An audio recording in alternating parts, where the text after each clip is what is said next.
Hello everyone, welcome to LEGO Harry Potter Years 1 through 4. Today we're going to be doing a category called Freeplay %, which is basically this game's equivalent of New Game Plus. Now before I begin, there's a couple things I want to point out. For the most part of this run, we're using Fang.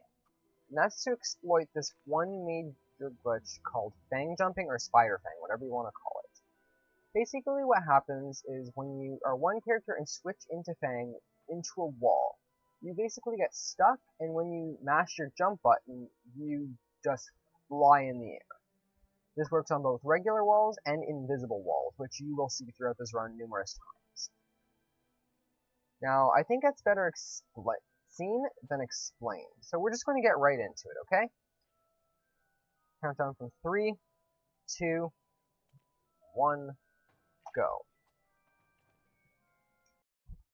So, the magic begins, or as I call it, the torture begins, because this is, to me, the most reset-heavy level in the entire game. I'm a bit of a perfectionist when it comes to some runs, so usually I just will reset if I'm not happy. But today, we're just going to get a run going and have lots of fun with it. Now, as you saw there, that was the first example of a Fang jump, and, oh look, here's another one. To my knowledge, the faster you can mash within the amount of frames the game processes, the faster you can jump. Like, some jumps seem really fast if you can absolutely hammer your jump button versus just tapping at a slow, regular interval.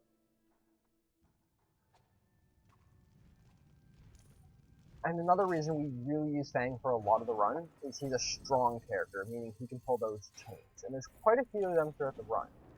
That saves us from having to switch to characters like Hagrid, Dudley, or any other person who has the strong effects. So that's the end of the first level. Pretty quick, right?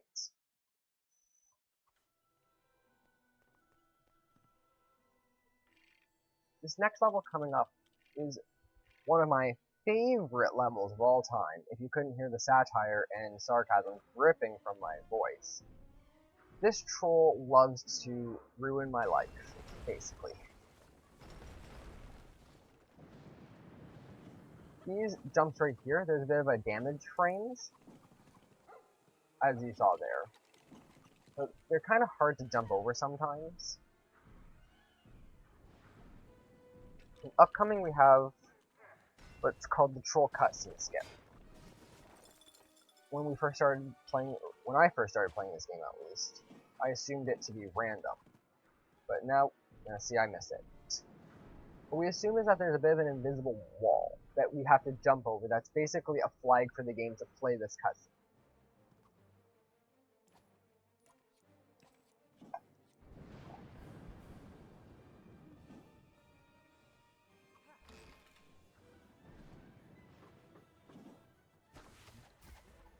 Okay, so I got the animation skip. Usually he'll knock on the bathroom door and check who's inside, which is a little creepy, but it's a LEGO game. We'll let that slide. Now would actually be a good time for a quick donation or two, just because it's a troll fight, and most of these fights in this game take a little while. They're boring, nothing really exciting.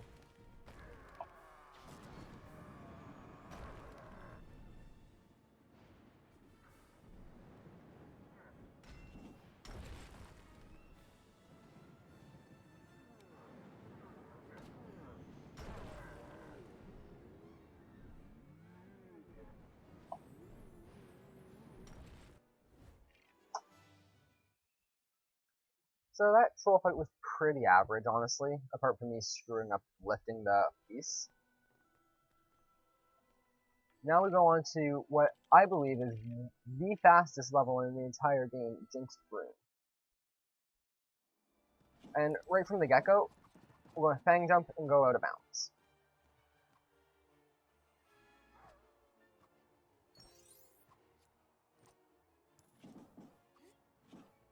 You need to kill him, otherwise he helps activate a cutscene that takes a long time. It's a massive time loss. As you can see, we Fang jump basically everywhere. It's, like I said, it's a bread and butter movement. Something that just helps make the game really fast.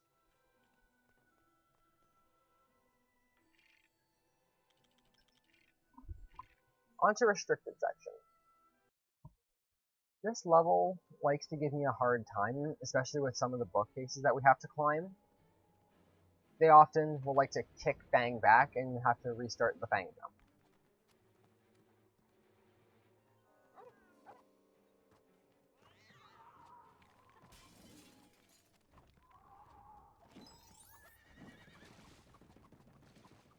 That time I actually had it decently. Usually, if you're not lined up right in the proper angle, it will just send you flying back.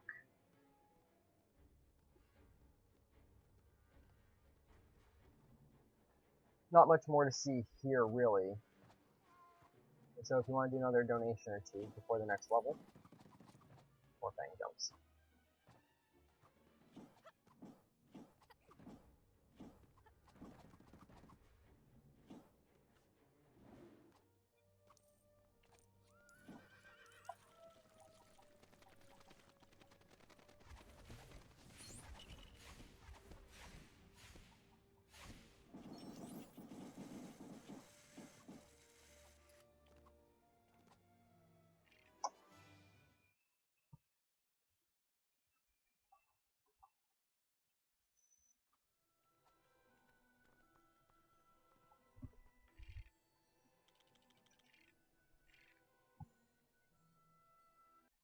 So here in the forest, there's a couple of different methods we can take for movement. Based off of my muscle memory, this is... okay. It's a bit of a double jump, which in this game, there are no double jumps. So there's a few different places we can Fang jump, but based off of my own consistency's sake, there's... ironically enough, I choose the riskier ones, just because I've practiced them so much.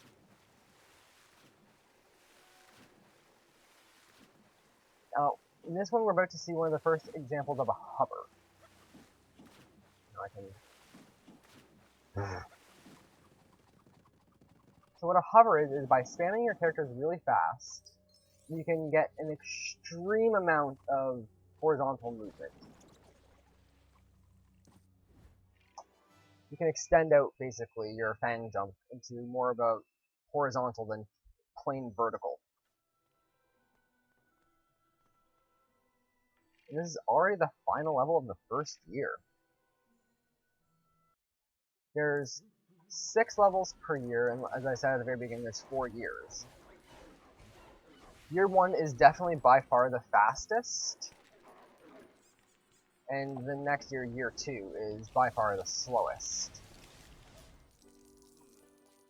We're just going to put Fluffy to sleep and head down into the Forbidden Corridor, I think?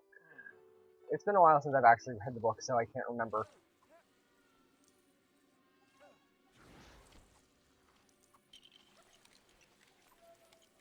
See, if you're good, you can avoid the Lumos animation, and it's a lot faster because you don't have to watch the character lean down and press the wand to the vines.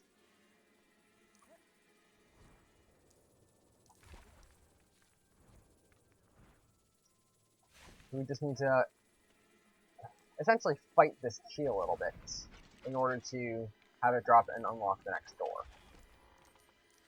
Coming up is chess. Now, I've got a method, and I call it quick chess, meaning I can get 3 of the pieces moving all at once. To my knowledge, I'm the only one who knows of this strategy, and to do it, I'm going to reveal it. For the first piece, you have to fire the purple Wingardium Accio spell at the first piece. It looks like there's a bit of a delay, but all of a sudden, he'll just take over the next piece.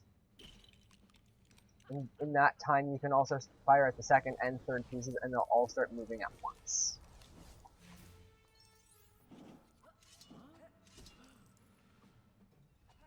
And we're already at the first Voldemort fight. There is technically 2 Voldemort fights in the game. Like, where you actually one-on-one Voldemort. There's another in year 2 where you're basically fighting the Basilisk, so it's kind of Voldemort's shade.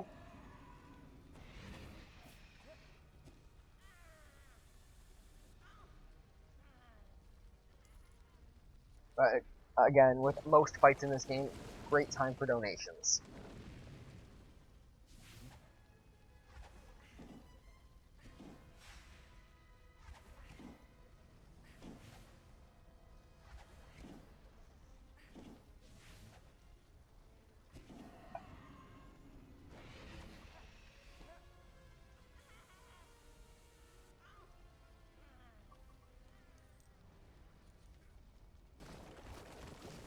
And the reason we use Harry here is because he's the only one who can technically harm Voldemort.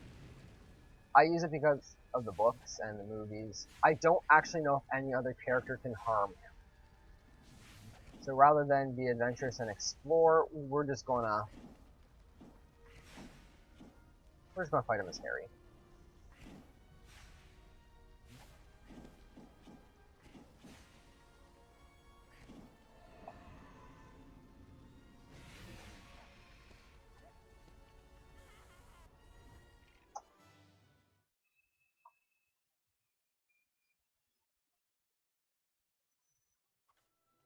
So that was already the end of year 1.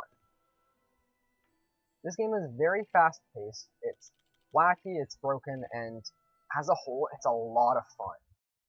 I highly recommend anybody that has an inkling just to learn how to speedrun, try this game. It's not your Portal, it's not a Mario 64.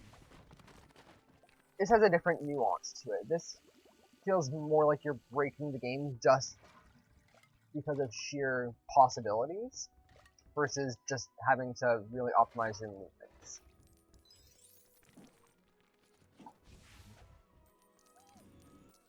So here we're just going to get some clue powder, go to Nocturne Alley.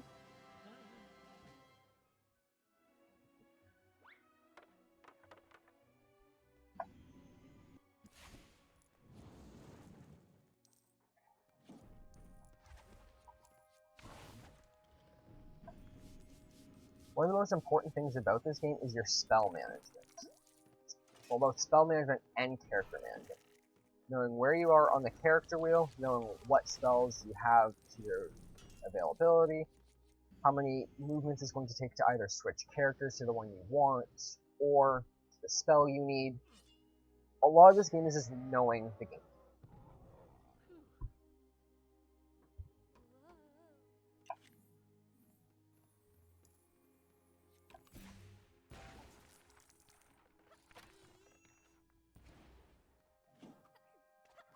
There's a bunch of small areas where you can jump that you wouldn't expect it, and it just makes the game that much faster.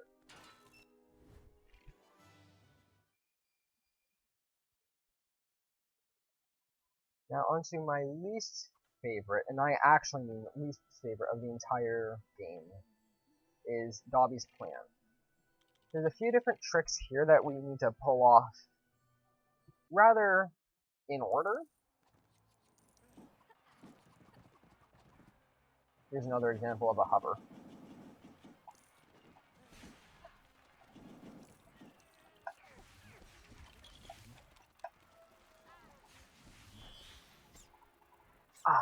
See, I went a little too fast and missed Dobby. Because basically what you're supposed to do is hit Dobby, he's going to teleport up here.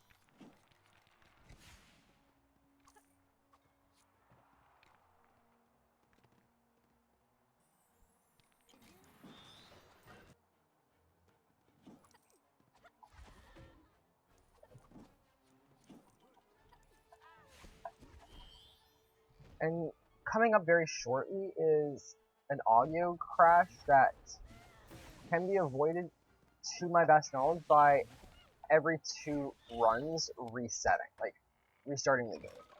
For some reason, every 2 runs or so, Dobby loves to crash the game. So we should be good here. I like spamming characters, just to get a bunch of different audio textures going, so it's not focusing on the specific one that Dobby will emit, I guess. Which here we are in the infirmary. We need to brew the potion because Harry broke his arm.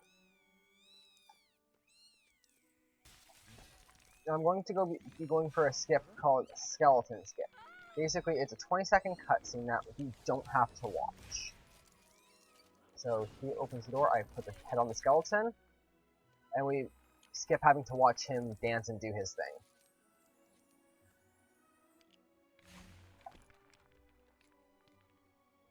And one of the reasons we have Accio is for reasons like this. He can just summon pieces right to us.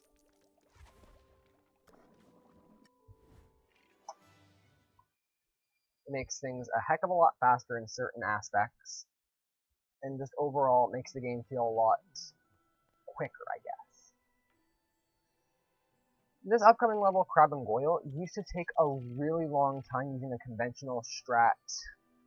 Actually, no, it wasn't even a strat. We basically played it casually at a certain point.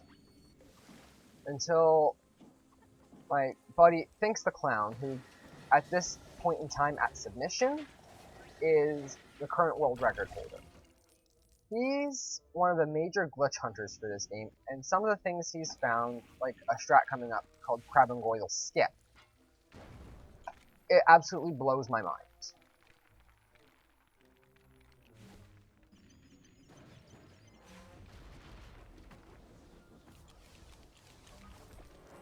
This game seems like one massive out of bounds.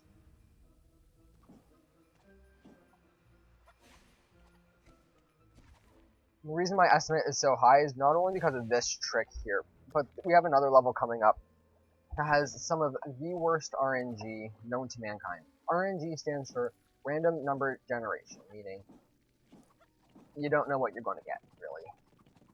So here's Crab and Goyle Skip. Basically, we have to clip out of bounds, and we got that first try, actually. So instead of having to summon a snake, build a little dude to destroy or turn off the water, we can just cut all of that out by skipping it, going out of bounds.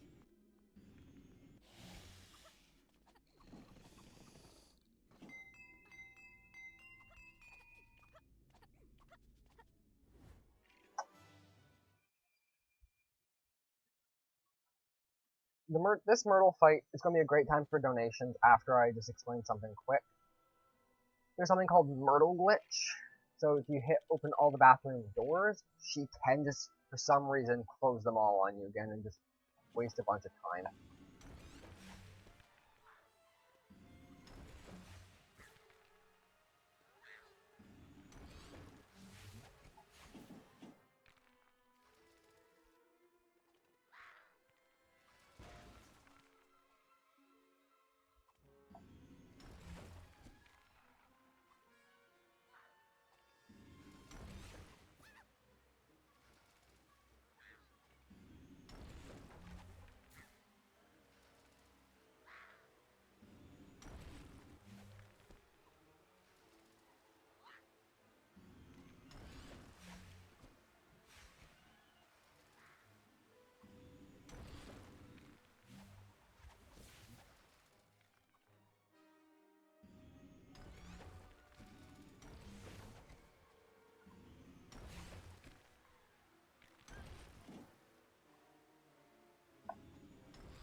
That was actually a really good Myrtle fight.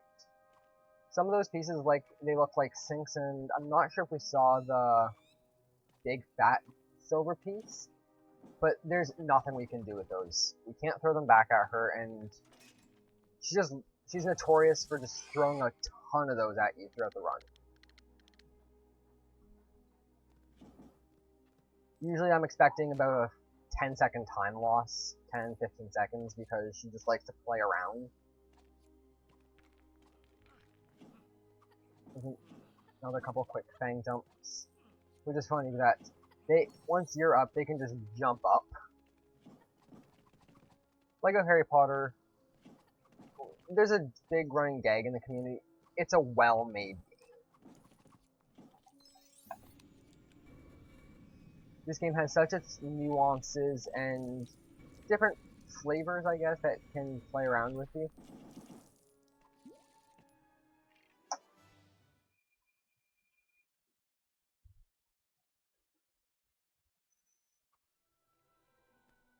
Into the forest again. This time, at the end, we're going to have a boss fight with Aragog. Giant spider who we really want to do nothing with.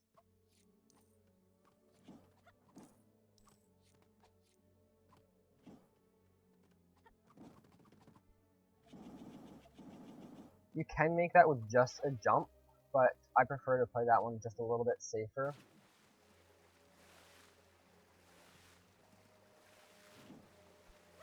Usually you're supposed to broomstick over here. We'll just jump through the water. And actually coming up is another out of bounds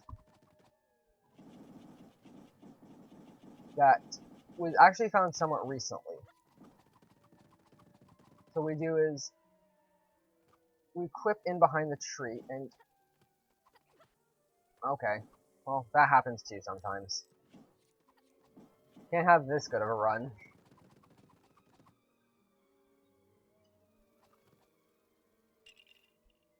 Okay, this is interesting, but this happens. So basically we're in the tunnel that will connect to Aragog.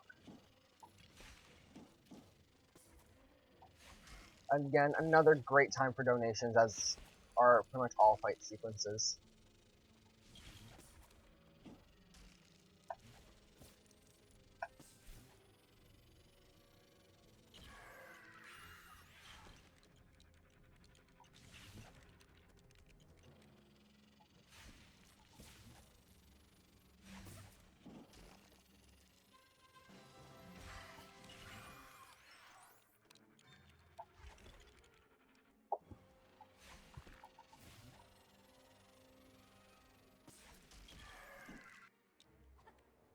And again, this is an auto-scroller, we just have to basically get away from the spider. So once again, great time for donations.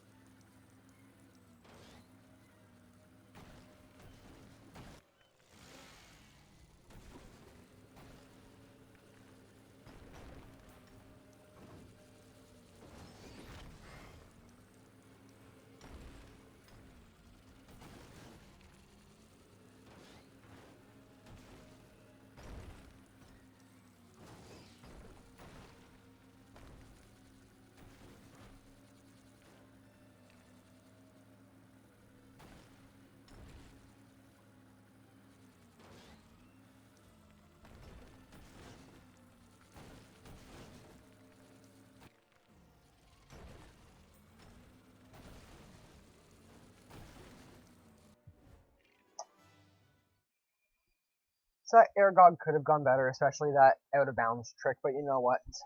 Some days you just get good ones, some days not so much. Now we're approaching the final level of Year 2, and this one has a fight at the end that's more different than anything else we've seen in the game so far, because this has 5 health instead of 3. I mean, Myrtle had 4, but only 3 waves, really. So that was, what I just did there was called a Crookshanks clip. We do another one in this level, but there's a theory that we can do it in Jinxed Broom, and it could save a couple seconds, but for consistency's sake, we still just kill the prefect and activate the portrait.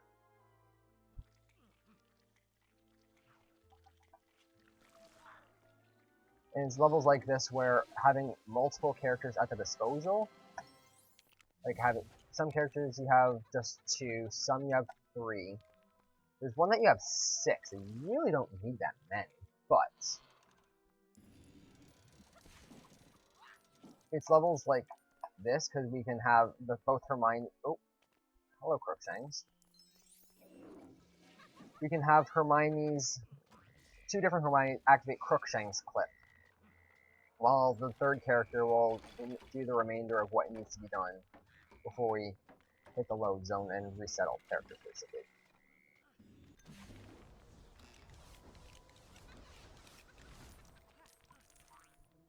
And you see I'm Harry right now. That's because I'm not sure if he's the only one, but he's a guaranteed partial tongue user that we can activate snakes with. To get into the Chamber of Secrets, we need to use partial tongue.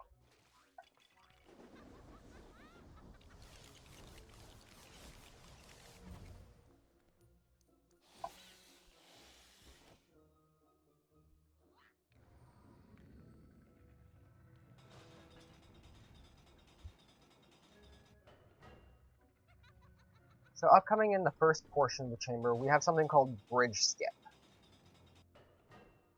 It's a dirty little trick that can sometimes either bless a run or curse a run, depending on... See, I missed that first time. It can curse a run because it's hard to get, but usually if you can get it in under 3 tries, it's 3 or fewer tries, it's pretty good. And Basilisk Fight. Do some dig. Stun it.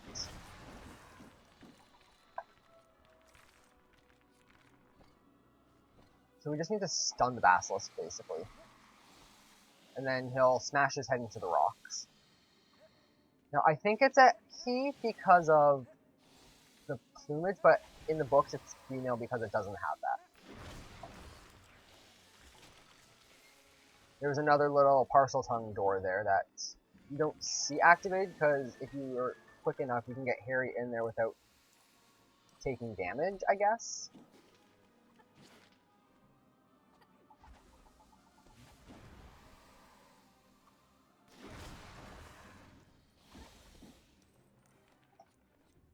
Again, using Fang to pull the cords because it's rather fast, because you don't have to switch to another character that has heavy.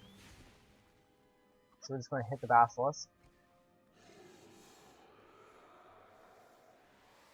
Tom Riddle's standing there. He's going to block our way until, given another couple seconds, he'll disappear to another section of the map.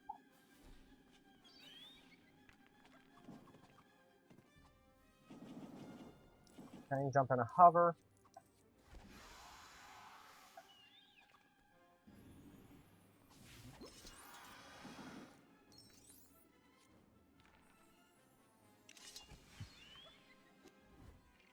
And that's already the end of second year.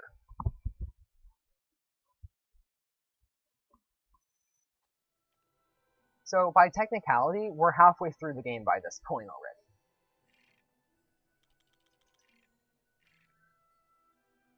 Now, this level is one of the longer ones, just because there's so many different things we need to do.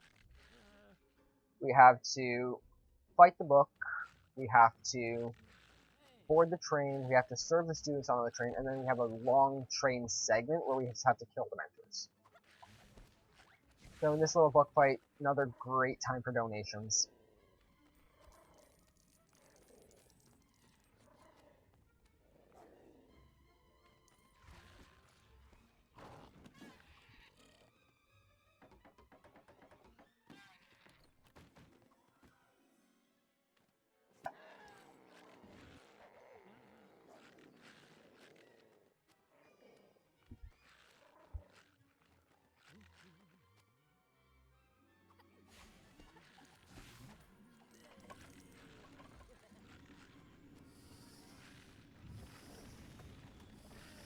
You'll see when I can, I love just playing as Arthur Weasley, because some of the animation cycles, like his slow crawl, or kind of like a walk, it looks kind of creepy. Like his tiptoe animation is really creepy looking, but at the same time it's really funny.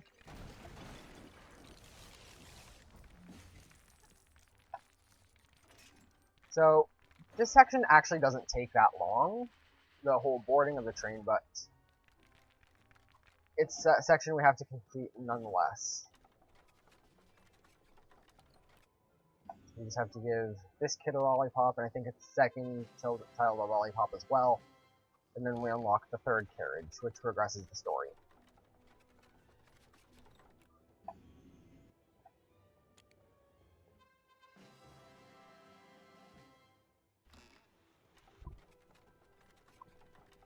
And you'll see after this level, or after I pick up the key, I'm going to switch spells to Expecto Patronum.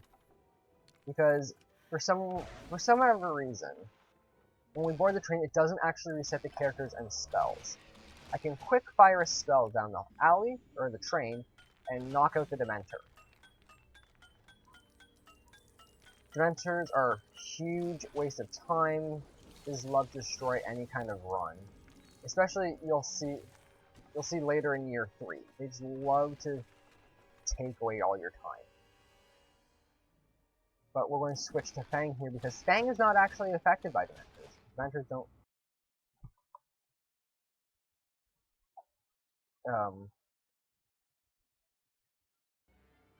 that happens sometimes too.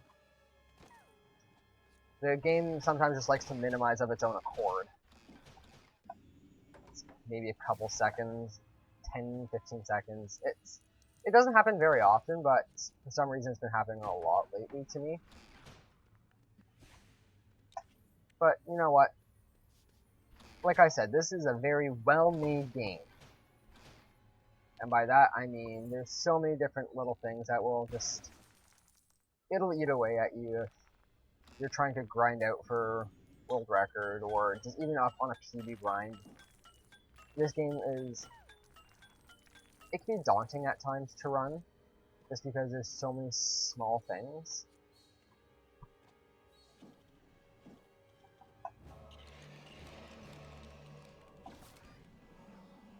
And that happens. That happens sometimes, it's to be expected.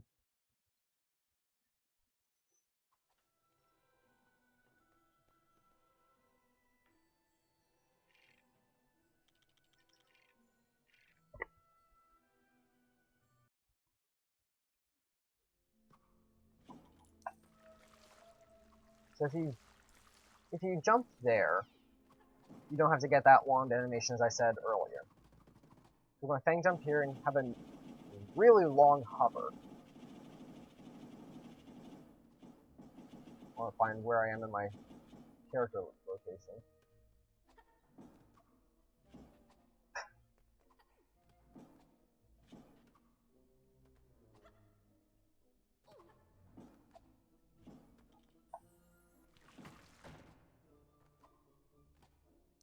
And it's small things like that is the reason my estimate is so high.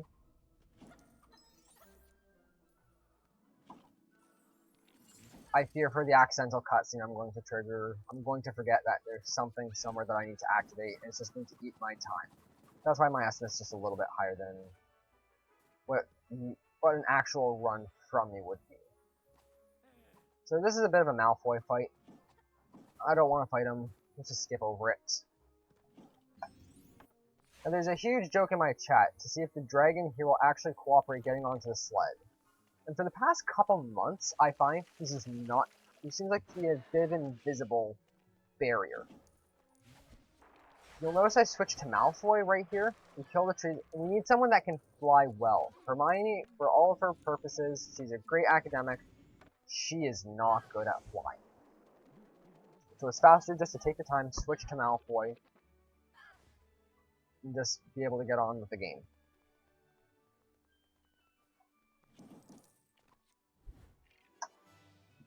This next level is my favorite, like my true favorite out of the entire run. It is one massive out of bounds, basically. Mischief managed. You're just going over doorways.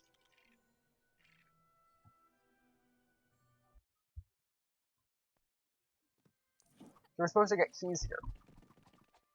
We're just going to go over the door.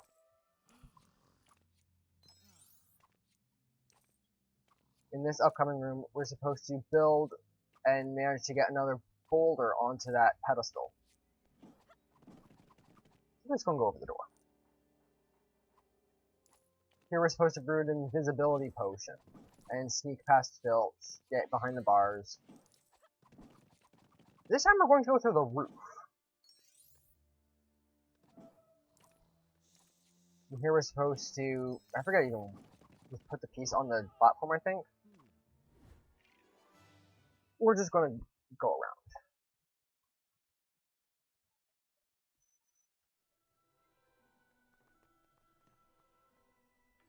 Now this is another long level just because it's another fight sequence, go figure. But again, there's just a lot to do with this level.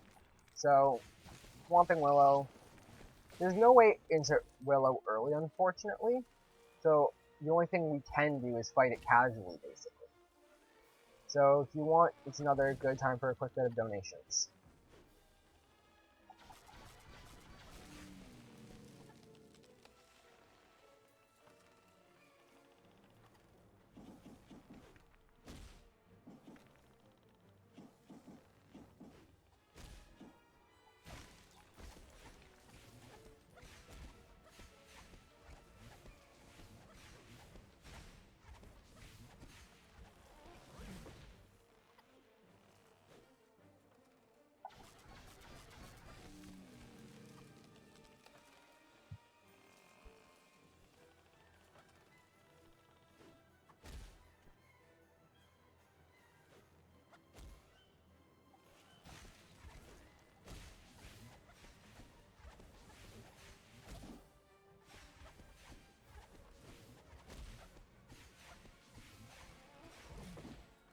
Basically, you just have to let the Willow do its thing.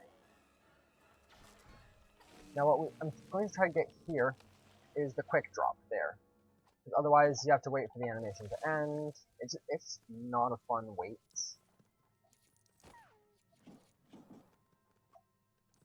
Okay, so I got it that 1 second try. That is a really precise jump that will sometimes just like to mess you over. So we need to get rid of all 3 vines.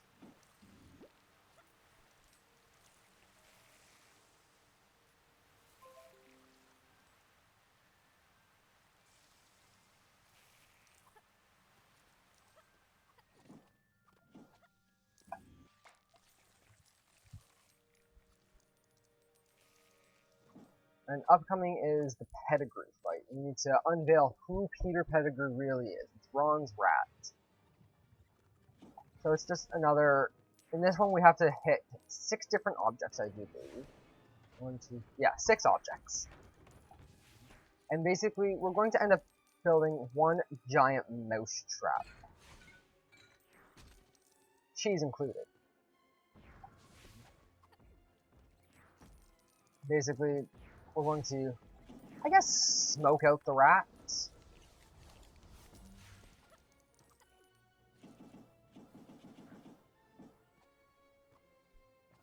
Which, I don't know why the dog just can't go after the rat, but...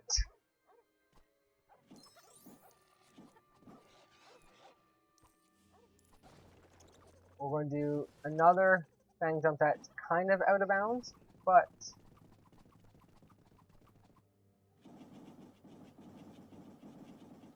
Okay, I missed the full one, but that's okay. That is okay. We're heading into another level that, for a long time, I struggled with, just because there's one specific, essentially a double jump at the very end, that loves just to give me a hard time. But first we have to... First things first, we need to free Bucky.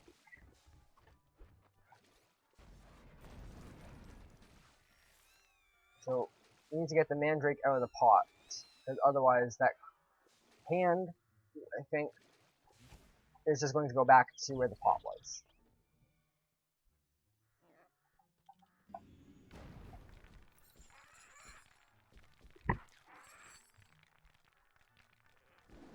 This part confuses the heck out of me. Bucky's like a horse slash chicken, and we're going to give it a chicken leg. Does anybody want to explain that one to me?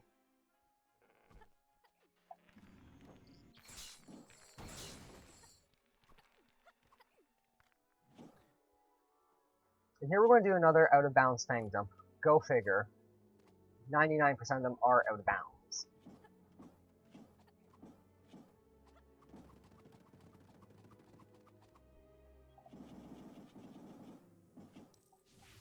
Bit of a hover to the pond. Because we're going to go fishing. We need this chest. It's got the music disc that we need. Because we have the stereo over here. It's a little webbed up, so we're going to have to unweb it, bring it down to the main platform. Well, not platform. I don't like where that disc is sitting. But I can still pick it up. Sometimes, if you're really unlucky, the disc will despawn, and you have to go all the way back up to the lake to get it again. It's a huge waste of time. Now, that jump used to give me a lot of trouble. Because it's a rounded collision. This game doesn't really like those. And it's another long Dementor fight.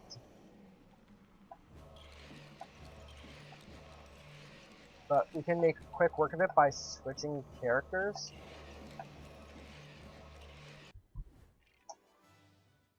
We can make usually quick work of it like that.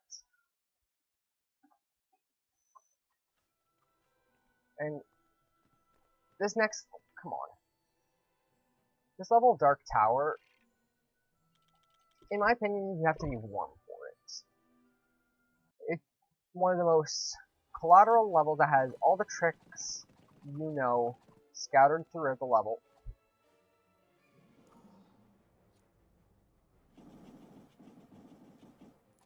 Okay. We're just going to try that again. Can't get every trick first try. But this is what I mean by you have to be warm for Dark Tower.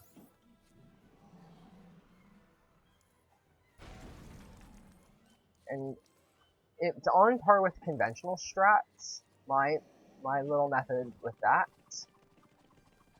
I prefer my method just because my controller sometimes likes to eat inputs. I'm going to go for YOLO Interior.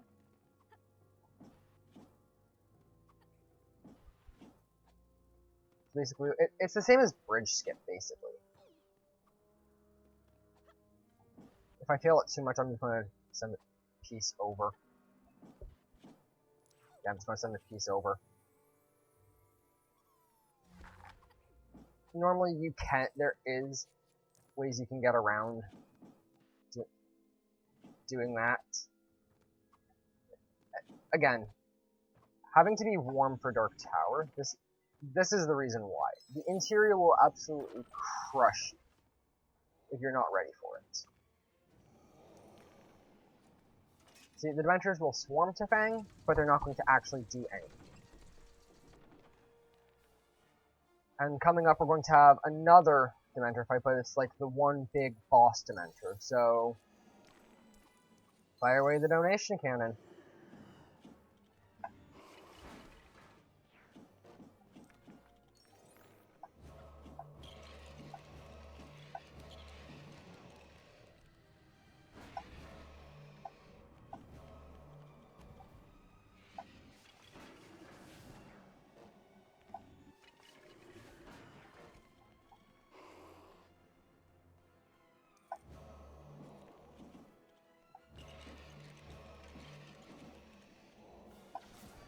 Uh-oh.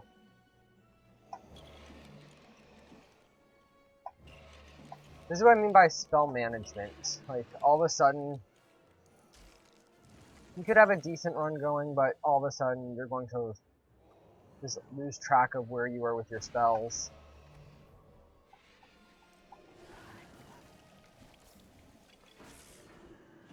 It's that way. You can lose track of your spells.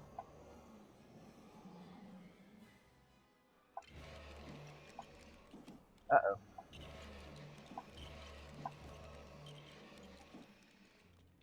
Because not all characters have the same spell sets. I lost way more time than I should have here, but you know what? Sometimes you just get a rough Dementor fight, honestly. Sometimes you just have to go for it.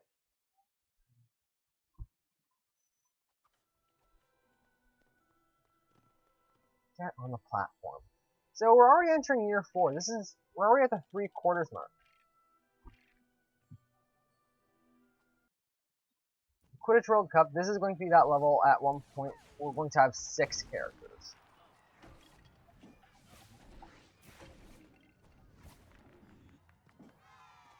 So we have to free all the Weasleys, find Harry. Because basically Death Eaters are attacking the World Cup.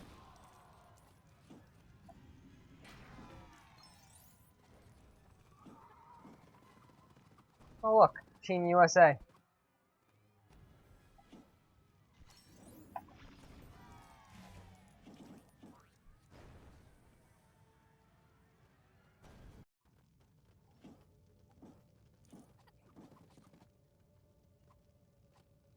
So these are the ruined campgrounds, the aftermath.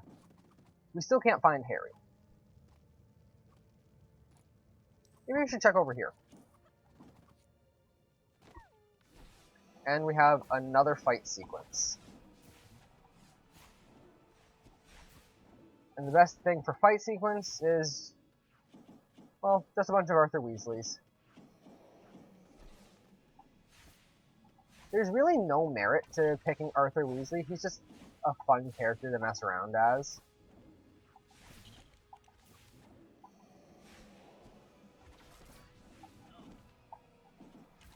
In this fight, there's not only snakes, but there's also Death Eaters.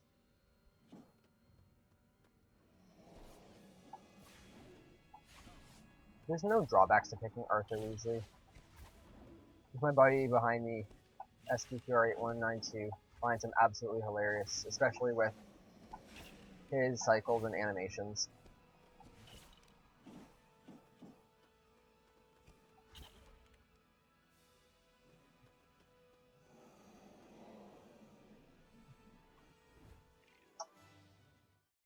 Big snake in the sky.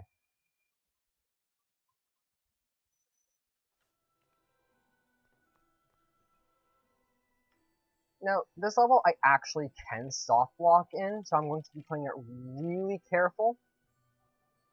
You might see me doing some hovers that actually, they're really slow, but to prevent myself from having to restart the entire level. That one really wasn't needed, I was safe, but for my own mental.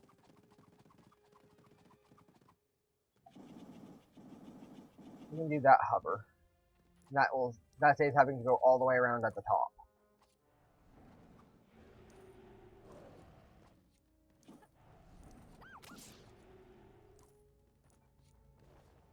Now this is the place where I can soft block.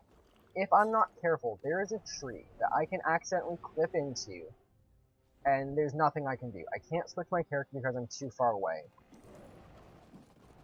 My only option would be restarting the level. So what I'm going to try to do is get the optimal. Oh, see, I already kind of screwed it up a little bit. So I'm not going to soft block this time, because I can just go over the tree.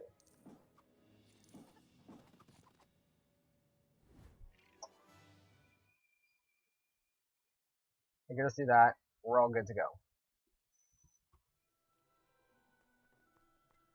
Now, this next level has a bit of an auto-scroller coming up, but I've kind of found a way to make it a little bit faster. So first things first, we're just going to fang jump here. We need to get to the golden egg somehow. So we're going to switch to Hermione at the very bottom and have a bit of a hover. Not much, because you don't need that much horizontal after a certain point. Her free fall animation is pretty good after a certain point. So we set one fang up so we can just switch right to. And a couple of the fang switches are actually really fast like that. It speeds up the auto-scroller. But at this point we have time for a few donations. There's nothing really intensive coming up.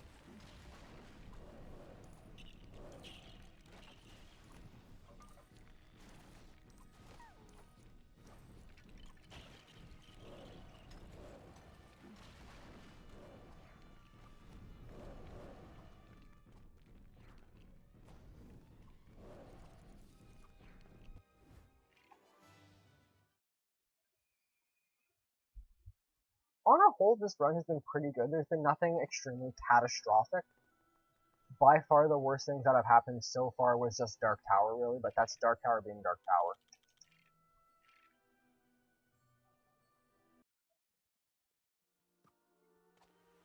So the few things we have to do, once again, in the bathroom.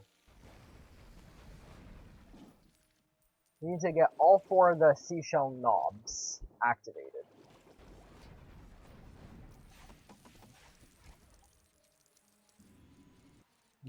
We'll give him his weak fix, basically.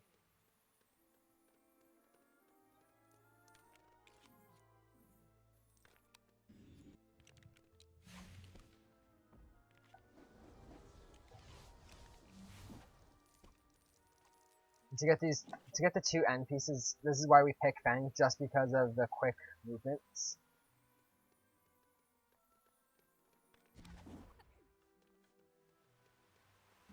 Otherwise, Hermione does just fine.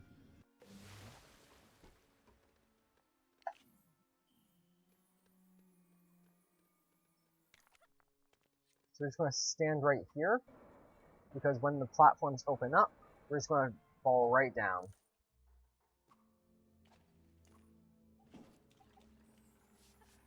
Clean up the picture. This is going to be a little rude. All the water seems to just fall. And she's going to get mad at us and throw scorpions.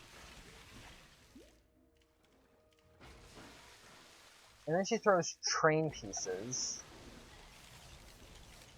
which provides a bit of a cloud.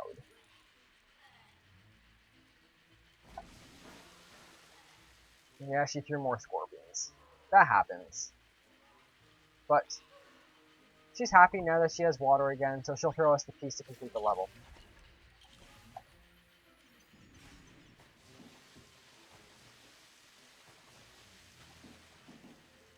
Funny, you can just have all the fangs disappear. If you have them situated just right, you can have them all just disappear under the water.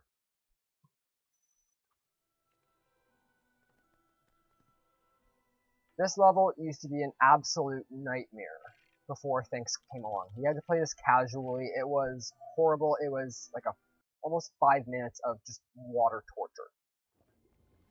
Thankfully, because of him, we have Crumb Shark clips as well. And most of this level, we're going to spend right out of bounds.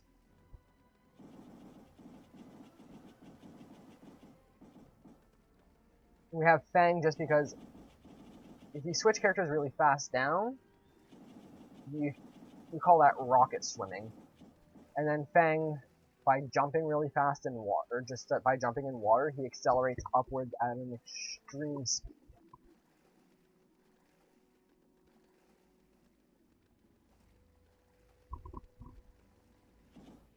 Uh-oh, we're out of bounds. Just got clipped back in, we can continue on the level. Again, a waste of time here because it's a water level. So let's just go out of bounds again. This one I have to be careful with, because if I jump too low, I'll clip right back into bounds, and it's basically over. But we're good. We can quickly resurface. And get ready to fight mer people and save the hostages.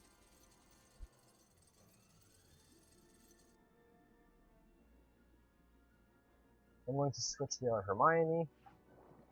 Blast that away. Out of my way. We want to send a lot of shots, because there's another thing that we have to break up here, and there's another mer person. And I'm going to send one Hermione through the pipe. Uh-oh.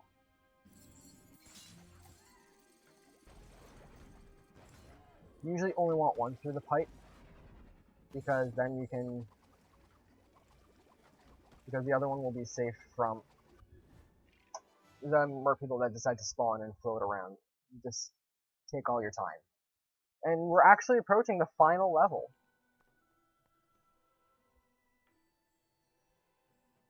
All in all, this has been a really good run. So, third task. There's a very specific pattern, and we can only unfortunately trigger it once we build the golden guy that will... He'll tell us the way, but it's the same route every time. So, in theory, we could just activate it, but we have to hit him in order to make it work.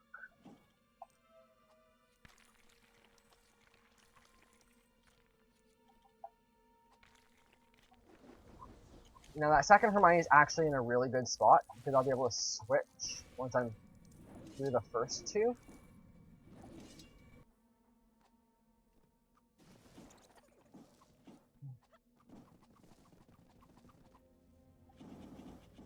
A little bit of a hover. I mean, that happens. But that actually gave me really good second cycle. And we're almost at the final fight.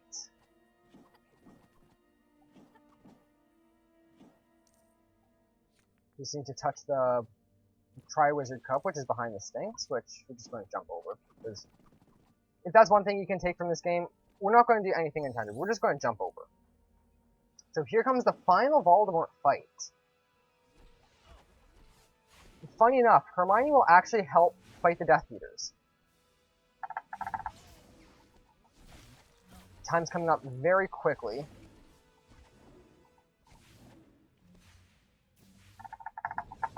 One more cycle.